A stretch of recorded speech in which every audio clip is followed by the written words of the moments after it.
भारतीय पुरातत्व का जनक किसे कहा जाता है? देखिए, बहुत ही महत्वपूर्ण प्रश्न है और बार बार परीक्षाओं में पूछा गया है कि किसको भारतीय पुरातत्व का जनक कहा जाता है। ऑप्शन है आपके Alexander Cunningham, John Marshall, Mortimer wheeler या फिर जेम्स प्रिंसेप। तो सही उत्तर क्या हो जाएगा दोस्तों? अलेक्जेंडर कनिंघम को भारतीय पुरातत्व का जनक कहा जाता है। ऑप्शन ए आपका सही उत्तर है। अलेक्जेंडर कनिंघम का समय काल 1814 से 1893 है। वो एक ब्रिटिश सेनाधिकारी थे और दोस्तों ब्रिटिश सेनाधिकारी के रूप में बंगाल इंजीनियर ग्रुप के साथ काम करने के लिए उनको तैनात किया गया था और उनको ही भारतीय पुरातत्व के जनक के रूप में जाना जाता है। तो याद रखिएगा, भारतीय पुरातत्व के जनक अलेक्जेंडर कनिंघम हैं। अगला प्रश्न है कि रॉबर्ट ब्रूस फूट थे एक क्या? भूगर्भ वैज्ञानिक, पुरातत्वविद, पुरावनस्पति शास्त्री या इतिहासकार। तो दोस्तों आप जान लीजिए कि रॉबर्ट ब्रूस फूट एक भूगर्भ वैज्ञानिक और पुरातत्वविद दोनों थे। इनसाइक्लोपीडिया ब्रिटानिका के अनुसार रॉबर्ट ब्रूस फूट ब्रिटिश भूगर्भ वैज्ञानिक और पुरातत्वविद थे। तो दोनों ही उत्तर ए और बी दोनों ही आपका इसमें सही हो जाएगा। अगले प्रश्न पर आते हैं। महत्वपूर्ण प्रश्न है कि कोपेनहेगन संग्रहालय की सामग्री से पाषाण, कांस्य और लौह युग का त्रियुगीय विभाजन किसके द्वारा किया गया था? ऑप्शन है आपके थॉमसन, लुब्बाक, टेलर या चाइल्ड के द्वारा। तो सही उत्तर है दोस्तों, कोपेनहेगन संग्रहालय की सामग्री से पाषाण, कांस्य और लौह युग का त्रियुगीय विभाजन थॉमसन के द्वारा किया गया था। और आप जान लीजिए कोपेनहेगन संग्रहालय कहाँ है? तो ये डेनमार्क के कोपेनहेगन संग्रहालय की सामग्री के आधार पर पाषाण, कांस्य और लौह युग का त्रियुगीय विभाजन क्रिश्चियन जर्गेनसन थॉमसन ने किया था। ऑप्शन ए आपका सही उत्तर है। अगले प्रश्न पर आइए। इतिहास के आरंभिक काल को निम्नलिखित में से क्या कहा जाता है? तो इतिहास का आरंभिक काल आप जान लीजिए पुरापाषाण काल कहलाता है। ऑप्शन ए आपका सही उत्तर है। प्रागैतिहासिक काल के अंतर्गत पाषाणकालीन सभ्यता आती है। उपकरणों की भिन्नता के आधार पर संपूर्ण पाषाण युगीन संस्कृति को 3 मुख्य चरणों में विभाजित किया गया है। ये कौन कौन से हैं? पुरापाषाण काल, मध्य पाषाण काल और नवपाषाण काल। और इसके आरंभिक काल को पुरापाषाण काल कहा जाता है। प्रश्न संख्या 5 पर आइए दोस्तों। बहुत ही महत्वपूर्ण प्रश्न है प्रश्न संख्या 5। देखिए, किस काल या युग में पत्थर के औजार सबसे पहले पाए गए थे? आपको बताना है। ऑप्शन है नवपाषाण, पुरापाषाण काल, लघु पाषाण या मध्य पाषाण युग। तो सही उत्तर क्या हो जाएगा? सही उत्तर ऑप्शन बी हो जाएगा, पुरापाषाण काल में। दोस्तों याद रखिए, पुरापाषाण काल में पत्थर के औजार सबसे पहले पाए गए थे और इसी आधार पर पाषाण काल का नामकरण भी हुआ है, क्योंकि उस समय पाषाण काल या पाषाण के उपकरणों की प्रधानता थी। अगला प्रश्न है, पुरापाषाण काल में आदिमानव के मनोरंजन का साधन क्या था? शिकार, जुआ, संगीत या घुड़सवारी। तो सही उत्तर आपका हो जाएगा शिकार। देखिए, आखेट या शिकार दोस्तों पुरापाषाण काल में आदिमानव के मनोरंजन का साधन था। वे मुख्यतः शिकार पर ही निर्भर थे। उनका भोजन मांस या कंदमूल हुआ करता था और कुल मिलाकर देखा जाए तो यही आदिमानव के मनोरंजन और जीवन या खाने पीने के लिए जो महत्वपूर्ण सामग्री थी उसको प्राप्त करने का भी साधन शिकार या आखेट था। अगला प्रश्न है दोस्तों, नवपाषाण के लोगों द्वारा पाला गया प्रथम पशु कौन था? ऑप्शन है आपके भेड़, बकरी, कुत्ता या घोड़ा। तो बताइए कौन सा जानवर नवपाषाण काल के लोगों द्वारा सबसे पहले पाला गया था? तो सही उत्तर क्या हो जाएगा दोस्तों? आप जान लीजिए कि सही उत्तर आपका हो जाएगा यहाँ पर क्या? बताइए, भेड़, बकरी, कुत्ता या घोड़ा में से क्या होगा सही उत्तर? तो मानव ने सबसे पहले जिस पशु को पालतू बनाया वो कुत्ता था। कुत्ते को प्रायः 15,000 ईसा पूर्व में पूर्व एशिया में मानव द्वारा घरों में पाला गया। और ऐसी मान्यता है कि प्रायः 11,000 ईसा पूर्व से 9,000 ईसा पूर्व के मध्य दक्षिण पश्चिम एशिया में भेड़ पालतू पशु के रूप में विकसित की गई और यही काल नवपाषाण काल का है, इसलिए सही उत्तर भेड़ हो जाएगा। देखिए, सबसे पहले जिस पशु को पालतू बनाया गया वो तो कुत्ता था, लेकिन यहाँ पर प्रश्न पूछा गया है कि नवपाषाण काल के लोगों द्वारा पाला गया प्रथम पशु, तो ये भेड़ हो जाएगा। अगला प्रश्न है दोस्तों, उत्खनित प्रमाणों के अनुसार पशुपालन का प्रारंभ कब हुआ था, आपको बताना है। निचले पूर्व पाषाण काल में, मध्य पूर्व पाषाण काल में, ऊपरी एवं पाषाण काल में या मध्य पाषाण काल में, आपको बताना है। तो पशुपालन का प्रारंभ कब हुआ था, तो सही उत्तर है दोस्तों मध्य पाषाण काल में। ऑप्शन डी आपका सही उत्तर हो जाएगा। मध्य पाषाण काल के अंतिम चरण में पशुपालन के साक्ष्य प्राप्त होते हैं। ऑप्शन डी आपका सही उत्तर है। अगला प्रश्न है, मध्य पाषाणिक प्रसंग में पशुपालन के प्रमाण जहाँ मिले वो स्थान कौन सा है। ऑप्शन है आपके लंघनाज, बीरभानपुर, आदमगढ़ या चौपानी मांडो। तो सही उत्तर क्या हो जाएगा? सही उत्तर ऑप्शन सी है, याद रखिएगा, आदमगढ़।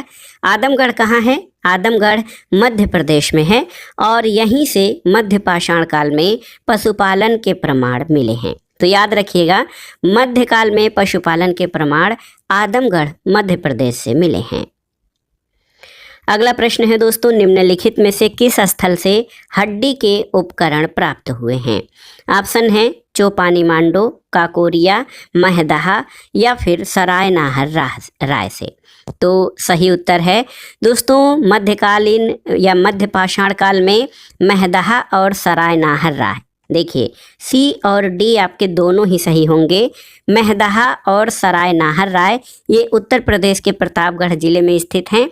यहाँ से हड्डी और सींग निर्मित उपकरण प्राप्त हुए हैं। तो याद रखिएगा दोस्तों कि देखिए, महदहा और सराय नाहर राय ये मध्य पाषाण कालीन स्थल हैं।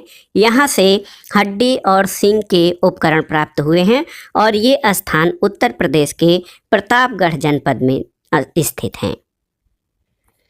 अगला प्रश्न है, प्रश्न संख्या 11, एक ही कब्र से 3 मानव कंकाल निकले हैं, कहाँ से। सराय नाहर राय से, दमदमा से, महदहा से या फिर लंघनाज से। तो सही उत्तर क्या हो जाएगा? सही उत्तर दमदमा, ऑप्शन बी हो जाएगा। दोस्तों, दमदमा जो कि प्रतापगढ़ उत्तर प्रदेश में है, यहाँ से कुल मिलाकर 41 मानव शवाधान ज्ञात हुए हैं। इन शवाधानों में से 5 शवाधान युग्म शवाधान हैं और एक शवाधान में 3 मानव कंकाल एक साथ दफनाए हुए मिले हैं और शेष शवाधानों में एक एक कंकाल मिले हैं। तो एक ही कब्र से 3 मानव कंकाल दमदमा प्रतापगढ़ से प्राप्त हुए हैं। अगले प्रश्न पर आते हैं, खाद्यान्नों की कृषि सर्वप्रथम प्रारंभ हुई थी कब। नवपाषाण काल, मध्य पाषाण काल, पुरापाषाण काल या प्रोटो ऐतिहासिक काल में। तो बताइए, खाद्यान्नों की कृषि सबसे पहले कब प्रारंभ हुई थी? तो उत्तर है नवपाषाण काल में। ऑप्शन ए आपका सही उत्तर है। खाद्यान्नों का उत्पादन सबसे पहले नवपाषाण काल में हुआ और यही वह समय है जब मनुष्य कृषि कार्य से परिचित हुआ था। अगला प्रश्न है दोस्तों, देखिए, भारत में मानव का सर्वप्रथम साक्ष्य कहाँ मिलता है। भारत में मानव का सर्वप्रथम साक्ष्य कहाँ मिलता है? आपको बताना है कि मानव के प्राचीनतम साक्ष्य भारत में कहाँ से प्राप्त हुए हैं। ऑप्शन देख लीजिए, नीलगिरी पहाड़ियाँ, शिवालिक पहाड़ियाँ, नल्ला मल्ला पहाड़ियाँ या नर्मदा घाटी। तो सही उत्तर है दोस्तों नर्मदा घाटी, ऑप्शन डी। याद रखिएगा, भारत में मानव का सर्वप्रथम साक्ष्य मध्य प्रदेश के पश्चिमी नर्मदा क्षेत्र में स्थित हथनौरा, जगह का नाम याद कर लीजिए, हथनौरा, जो कि मध्य प्रदेश के सीहोर जिले में स्थित है। सीहोर नामक जो है हथनौरा, सीहोर जिला इसमें स्थित है। ये एक पुरास्थल है। इसकी खोज पुरातत्वविद अरुण सोनकिया, AK सोनकिया के द्वारा 5 दिसंबर 1982 को किया गया था। तो याद रखिएगा, भारत में मानव का सर्वप्रथम साक्ष्य नर्मदा घाटी में हथनौरा से प्राप्त हुए हैं। अगला प्रश्न है प्रश्न संख्या 14 कि मानव द्वारा सर्वप्रथम प्रयुक्त अनाज कौन था? गेहूं, चावल, जौ या फिर बाजरा? तो बताइए मानव द्वारा प्रयुक्त सर्वप्रथम अनाज कौन था? तो उत्तर है जौ। देखिए दोस्तों, वैश्विक दृष्टि से देखा जाए तो सबसे पहले जौ जो है 8000 ईसा पूर्व के निकट भूमध्य सागर और ईरान के मध्य स्थित पश्चिमी एशिया के देश में मानव के द्वारा उगाया गया था। तो याद रखिएगा, मानव द्वारा सबसे पहले प्रयुक्त किया गया अनाज जौ था। अगला प्रश्न है दोस्तों, भारतीय उपमहाद्वीप में कृषि के प्राचीनतम साक्ष्य कहाँ से प्राप्त हुए हैं? देखिए, कुलडीहवा, लहुरा देव, मेहरगढ़ या फिर टोकवा से? तो सही उत्तर लहुरा देव से। दोस्तों, नवीनतम खोजों के आधार पर भारतीय उपमहाद्वीप में प्राचीनतम कृषि के साक्ष्य वाला स्थल उत्तर प्रदेश के संत कबीर नगर जिले में स्थित लहुरा देव है। यहाँ से 9000 ईसा पूर्व से 7000 ईसा पूर्व के मध्य चावल के साक्ष्य प्राप्त हुए हैं। और इस नई खोज के पहले भारतीय उपमहाद्वीप में प्राचीनतम कृषि साक्ष्य वाला जो जगह था मेहरगढ़ था, लेकिन नवीन खोजों के आधार पर ये पता चला है कि भारतीय उपमहाद्वीप में उत्तर प्रदेश के संत कबीर नगर जिले के लहुरा देव नामक स्थान पर सबसे पहले जो है कृषि के साक्ष्य मिले हैं। अगला प्रश्न है, उस स्थल का नाम बताइए जहां से प्राचीनतम अस्थाई जीवन के प्रमाण मिले हैं। ऑप्शन है आपके धौलावीरा, किले गुल मोहम्मद, कालीबंगा या मेहरगढ़।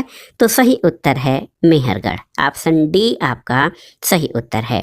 दोस्तों, प्राचीनतम अस्थाई जीवन के प्रमाण सबसे पहले बलूचिस्तान के कच्छी मैदान स्थित मेहरगढ़ से मिले हैं और इसकी प्रामाणिक तिथि 7वीं सहस्राब्दी ईसा पूर्व यानी 7000 AD 7000 BC है ईसा पूर्व। अगला प्रश्न है, निम्नलिखित में से किन स्थानों से मध्य पाषाण काल में पशुपालन के प्रमाण मिले हैं? औदे, बोरी, बागोर या लखनिया से आपको बताना है। तो सही उत्तर है बागोर। बागोर कहाँ पे स्थित है? तो दोस्तों, बागोर जो है ये आप जान लीजिए, बागोर राजस्थान के भीलवाड़ा जनपद में स्थित है। तो मध्य पाषाण काल से पशुपालन के साक्ष्य प्राप्त होने लगते हैं और पशुपालन के प्रारंभिक साक्ष्य मध्य प्रदेश में नर्मदापुरम के निकट आदमगढ़पुरा स्थल और राजस्थान के भीलवाड़ा जिले में स्थित बागोर से मिलते हैं। तो याद रखिएगा, बागोर से दोस्तों पशुपालन के साक्ष्य मिले हैं। अगला प्रश्न है, निम्नलिखित में से किसको चालकोलिथिक युग भी कहा जाता है? चालकोलिथिक युग किसको कहा जाता है? तो उत्तर है ताम्र पाषाण युग को। Option C. दोस्तों, आप जान लीजिए, ताम्र पाषाण युग को चालकोलिथिक या कैल्कोलिथिक युग भी कहा जाता है। प्रश्न संख्या 19 पर आइए कि निम्न में से किस एक पुरास्थल से पाषाण संस्कृति से लेकर हड़प्पा सभ्यता तक के सांस्कृतिक अवशेष प्राप्त हुए हैं? ऑप्शन है आमरी, मेहरगढ़, कोटदीजी या कालीबंगा। तो सही उत्तर आपका हो जाएगा मेहरगढ़। देखिए, बहुत ही महत्वपूर्ण प्रश्न है कि वह पूरा स्थल जहाँ से पाषाण संस्कृति से लेकर हड़प्पा सभ्यता तक के सांस्कृतिक अवशेष मिले हैं, ये मेहरगढ़ है। और मेहरगढ़ बलूचिस्तान पाकिस्तान में स्थित है। यहाँ से पाषाण संस्कृति से लेकर हड़प्पा सभ्यता तक के सांस्कृतिक अवशेष प्राप्त हुए हैं। अगला प्रश्न है, नौदा टोली। देखिए, एक जगह है नौदा टोली का उत्खनन किसके द्वारा कराया गया था? ऑप्शन है आपके KD Vajpayee, VS Wakadkar, HD Sankalia या मार्टिमर व्हीलर ने। तो सही उत्तर है HD सांकलिया। ऑप्शन सी आपका सही उत्तर हो जाएगा। दोस्तों, आप जान लीजिए कि नौदा टोली मध्य प्रदेश का एक जो है महत्वपूर्ण स्थल है। इसका जो उत्खनन कार्य है ये दक्कन कॉलेज पूना के प्रोफेसर HD सांकलिया ने करवाया था। अगला प्रश्न बहुत ही महत्वपूर्ण है, पूछा गया है कि नौदा टोली किस राज्य में अवस्थित है? तो सही उत्तर आप जानते हैं, नौदा टोली जिसका उत्खनन HD सांकलिया के द्वारा कराया गया था, ये एक ताम्र पाषाणिक स्थल है। ये मध्य प्रदेश में स्थित है। ऑप्शन डी आपका सही उत्तर है। अगला प्रश्न, बृहद पाषाण स्मारकों की पहचान की गई है किस रूप में? आपको बताना है बृहद पाषाण स्मारकों की पहचान किस रूप में की गई है। तो सही उत्तर है मृतक को दफनाने के स्थान के रूप में। दोस्तों, नवपाषाण युगीन दक्षिण भारत में शवों को विभिन्न प्रकार की समाधियों में दफनाने की परंपरा रही है और इन समाधियों को जो विशाल पाषाण खंडों से निर्मित है बृहद पाषाण या मेगालिथ के नाम से जाना जाता है। बृहद पाषाण या मेगालिथ याद रखिएगा, ये जो हैं मृतकों को दफनाने के स्थान के रूप में इनकी पहचान की गई है। अगले प्रश्न पर चलते हैं दोस्तों। अगला प्रश्न है कि राख का टीला निम्नलिखित में से किस नवपाषाणिक स्थल से संबंधित है। ऑप्शन है बुद्धिहाल, संगनकल्लू, कुलडीहवा या फिर ब्रह्मगिरी। तो सही उत्तर है संगनकल्लू, ऑप्शन बी। याद रखिएगा, संगनकल्लू जो स्थल है वो कर्नाटक में मैसूरू के पास है, बेल्लारी जनपद में संगनकल्लू है। ये नवपाषाण कालीन पुरास्थल है, यहाँ से राख के टीले प्राप्त हुए हैं। अगला प्रश्न है निम्न में से कौन सा स्थल प्रागैतिहासिक चित्रकला के लिए प्रसिद्ध है। अजंता, भीमबेटका, बाघ या फिर अमरावती। तो सही उत्तर क्या हो जाएगा दोस्तों? सही उत्तर भीमबेटका या भीमबैठका। याद रखिएगा, जो भीमबेटका स्थल है ये प्रागैतिहासिक चित्रकला का श्रेष्ठ उदाहरण है। इन गुफाओं में जीवन के विविध रंगों को पेंटिंग के रूप में उभारा गया है। और आप जान लीजिए भीमबेटका जो है ये रायसेन जनपद मध्य प्रदेश में स्थित हैं। अगला प्रश्न है दोस्तों, भीमबेटका की गुफाएं कहाँ स्थित हैं। भोपाल, पंचमढ़ी, सिंगरौली या अब्दुल्लागंज रायसेन। तो सही उत्तर हो जाएगा अब्दुल्लागंज रायसेन, मध्य प्रदेश। याद रखिएगा, एमपी में स्थित हैं। दोस्तों, भीमबेटका की गुफाएं जहां से प्राचीनतम या प्रागैतिहासिक चित्रकला जो मानव के द्वारा निर्मित है उसके प्रमाण मिले हैं, ये अब्दुल्लागंज रायसेन जनपद मध्य प्रदेश में स्थित हैं। अगला प्रश्न है दोस्तों, ताम्राश्म काल में महाराष्ट्र के लोग मृतकों को घर के नीचे, फर्श के नीचे किस तरह दफना कर रखते थे। ताम्राश्म काल में महाराष्ट्र के लोग मृतकों को घर के फर्श के नीचे किस तरह दफना कर रखते थे। ऑप्शन है उत्तर से दक्षिण की ओर, पूर्व से पश्चिम की ओर, दक्षिण से उत्तर की ओर, पश्चिम से पूर्व की ओर। तो सही उत्तर क्या हो जाएगा दोस्तों? यहाँ पर आप देख सकते हैं सही उत्तर आपका हो जाएगा उत्तर से दक्षिण की ओर, ऑप्शन ए। देखिए, महाराष्ट्र की ताम्रपाषाण कालीन संस्कृति जिसको जोरवे संस्कृति कहा जाता है, यहाँ के नेवासा, दायमाबाद, चंदौली, इनाम गांव आदि पुरास्थलों से घरों में जो मृतक हैं उनको अस्थि कलश में रखकर उत्तर से दक्षिण स्थिति में घरों के फर्श के नीचे दफनाए जाने के साक्ष्य मिले हैं। तो याद रखिएगा, महाराष्ट्र में लोग मृतकों को घर के फर्श के नीचे उत्तर से दक्षिण की ओर रखते थे। अगला प्रश्न है निम्नलिखित में से किस स्थल से मानव कंकाल के साथ कुत्ते के कंकाल के शवाधान प्राप्त हुए हैं। तो सही उत्तर है कौन सा जगह? बुर्ज होम, ये जम्मू कश्मीर में स्थित है। आप जान लीजिए दोस्तों कि बुर्ज होम जो कि जम्मू कश्मीर में श्रीनगर के निकट है और यहाँ पे जो बुर्ज होम है वो एक नवपाषाण कालीन स्थल है। यहाँ से मानव कंकाल के साथ कुत्ते के कंकाल के शवाधान प्राप्त हुए हैं और बुर्ज होम से गर्तावास, याद रखिएगा गर्तावास या गड्ढे के आवास के साक्ष्य भी बुर्ज होम से ही मिले हैं। अगला प्रश्न इसी से संबंधित है। देखिए, गर्त आवास के साक्ष्य कहाँ से प्राप्त हुए हैं। तो उत्तर है बुर्ज होम से, ऑप्शन ए आपका सही उत्तर है। गर्तावास के साक्ष्य नवपाषाण कालीन स्थल बुर्ज होम से प्राप्त हुए हैं। अगला प्रश्न है दोस्तों, विंध्य क्षेत्र के किस शिलाश्रय से सर्वाधिक मानव कंकाल मिले हैं। ऑप्शन है मोरहना पहाड़, घघरिया, बखही खोर या लेखहिया से। तो सही उत्तर क्या हो जाएगा? लेखहिया। देखिए, ऑप्शन डी लेखहिया जो कि विंध्य स्थल का क्षेत्र है, यहाँ से सर्वाधिक मानव कंकाल मिले हैं। दोस्तों, डॉक्टर जे.एन. पांडे की पुस्तक पुरातत्व विमर्श के अनुसार विंध्य क्षेत्र के लेखहिया के शिलाश्रय संख्या 1 से मध्य पाषाणिक लघु पाषाण उपकरणों के अतिरिक्त 17 मानव कंकाल प्राप्त हुए हैं, जिनमें से कुछ सुरक्षित हालत में हैं और अधिकांश क्षत विक्षत हैं। इसलिए विकल्प डी लेखहिया जो है आपका सही है। अगला प्रश्न है कि भारतीय पुरातत्व सर्वेक्षण निम्नलिखित विभागों या मंत्रालयों में से किसका संलग्न कार्यालय है? भारतीय पुरातत्व सर्वेक्षण। ऑप्शन है संस्कृति, पर्यटन, विज्ञान और प्रौद्योगिकी या फिर मानव संसाधन विकास। तो सही उत्तर है संस्कृति मंत्रालय, ऑप्शन ए। दोस्तों आप जान लीजिए कि आर्कियोलॉजिकल सर्वे ऑफ इंडिया यानी जिसको हम शॉर्ट में ASI कहते हैं, भारतीय पुरातत्व सर्वेक्षण या आर्कियोलॉजिकल सर्वे ऑफ इंडिया, ये संस्कृति मंत्रालय के अधीन एक विभाग है।